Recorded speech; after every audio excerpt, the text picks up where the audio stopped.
Okay, we are back on the Real Work Show, and we just had a riveting 5 minute lightning round interview with Brian. He's still standing. Actually, he's sitting, technically speaking, but Was sitting. I have to he sit now. yeah, exactly. There's nothing left of him. No, he survived the lightning round, and now, as we always do, we want to get into a slightly longer conversation. You may have watched the lightning round and thought, this is interesting work, especially in COVID, but in any time, supply chain specialist in healthcare is interesting. And so hopefully you enjoy this conversation between Brian and I, where we get a chance to dive into it a little bit more. How's it going, Brian? I'm good, Mark. Yourself? Still good? Fantastic, fantastic. Great. So, so one thing I wanted to talk a little bit about is supply chain work is typically interesting, but especially in healthcare.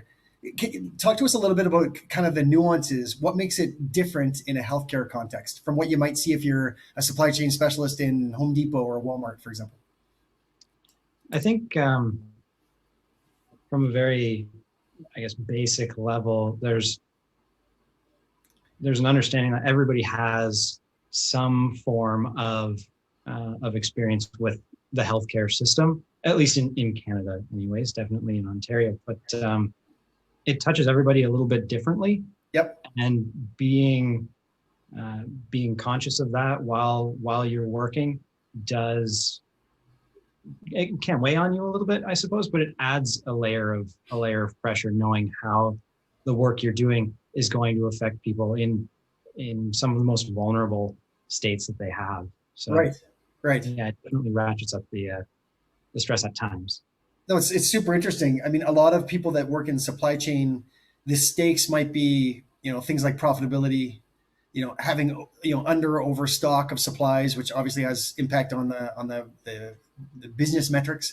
But in your context, you have a shortage of something that's needed for surgery could literally mean people don't get surgery when they need to. Is that accurate? It does happen. Yeah, absolutely. It's one thing you definitely prioritize to not have happen, but it does happen where surgeries need to be canceled because products aren't available for whatever reason. And that could be something like, one example is Hurricane Maria a few years ago in Puerto Rico. There was a lot of issues getting different products. So not to say that surgeries had to be canceled because of Hurricane Maria, but something that happened however many miles away had a huge impact on the operations of hospitals in Canada. So right. It's a huge network of organizations that get hospitals in a position to provide services to patients. Right. And again, during this COVID period, even more interesting. I know, I'm not working with you in this area, but if you just look at the headlines, not just in Canada, in lots of countries, a lot of the headlines were like, supply chain issues, getting in PPE, getting things like masks, getting things like gloves, and then also on the medication front, things like treatments, right? But I think almost every country had some kind of challenges and was trying to ramp up and make sure that they had the supplies. So I imagine during COVID that put yet another layer of pressure on you in terms of making sure the hospitals had what they needed. Yeah, it was really interesting. I'll say interesting, but it was multifaceted really, because you had this insane demand for PPE largely, so your masks, your gowns, your gloves, all that kind of stuff. But then in order to prevent outbreaks within hospitals, for instance, a lot of the services that hospitals would normally provide were shut down, right, to prevent those outbreaks. So you didn't have the demand there for other products. So on the one side, you were overwhelmed trying to find things, and on the other side, there's a surplus. So I never even thought about that other side, because we understood a whole bunch of the, I guess, what was considered the less critical procedures were postponed essentially. Yeah, and I mean that's a very difficult decision to make, obviously, because you want to keep those units open for like your life-saving treatments, that kind of stuff. Let's talk a little bit about I think one thing you mentioned in the lightning round about your specific job was, I think you mentioned it when I asked you about what you liked. I think you mentioned variety. Hmm. You've hit on one thing. I'm pretty sure you spend part of your day dealing with things like, shortages of inventory, things like that. Hmm. What are some other things? Like, talk to us a little bit about the diversity in terms of the work that you do. Well, for me, what I guess makes me tick is learning new things. So that's where supply chain is great because you get to delve into so many different areas. And I remember one of the first big projects that I worked on when I started working in healthcare. I was in data management at the time, but it was on different trauma products, Okay. and it was all new to me. But I was amazed to do research into these different products, so I had an understanding myself, and how many similarities there are with other trades. For instance, like you have screws, you have saws, you have hammers, like all of these things. They're Right. medical grade, so they're not like what a carpenter would use, obviously, but Right. there's a lot of similarities with the products that are used in hospitals in some cases, Right. as are used in other industries. Right. So actually, that's interesting too. So you got started. You mentioned in your kind of foray into supply chain was through data management. That's right. Yeah. So talk to us a little bit about what that's like. So you're starting in data management in healthcare supply chain. I'm Mhm. guessing on day one you probably couldn't have talked intelligently about all the different types of surgical gloves. You probably can now. So talk to us a little bit about what that work was like, and then kind of what your transition was like into the work that you're doing now. Sure. So data management, there was a lot of um, a, for me anyways, a huge focus on learning about the different products that hospitals use. Right. So I got to do a lot of research into that. And leading on from that, I transitioned into our sourcing team where I was helping put new contracts in place for some of those products at our hospitals. Right. Fantastic. One thing that I thought was interesting in the lightning round was I threw a question at you about maybe a controversial question, but how well your education prepared you for your work. Sure. So my father's a university professor, so there's only one right answer to this question. No, uh, no, but you had an interesting answer. Talk to us a little bit more about that. In what ways did it help you, and in what ways did it not really prepare you for what you do? Right. So I think the way that my education prepared me for working in healthcare is more philosophical, I would say, in nature. It allowed me to um, understand better how to see different points of view. Hmm. When you work in supply chain in healthcare, particularly if you work for something like a shared services organization, so you work in supply chain, but it's for a number of hospitals as opposed to just one. You're going to have conflicting needs, conflicting views on the customer side. So you can't have a cookie cutter sort of one resolution for everybody. You need to be able to listen to people's needs, understand what what can be provided. If something can't be done, you have to be able to communicate that in a clear, concise way. Right. Um, but I would say that for the most part is the biggest thing I got out of my education as it relates to healthcare in supply chain in healthcare. Okay. Okay. Is there a specific thing, for people that are listening to this right now? Maybe they're at the tail end of high school, for example. They're thinking, I like this kind of work. This sounds interesting to me. Mhm. Specific university programs or certifications that you think they should be targeting that kind of at least prepare them well in terms of understanding supply chain and or healthcare? Anything that you can think of specifically, or?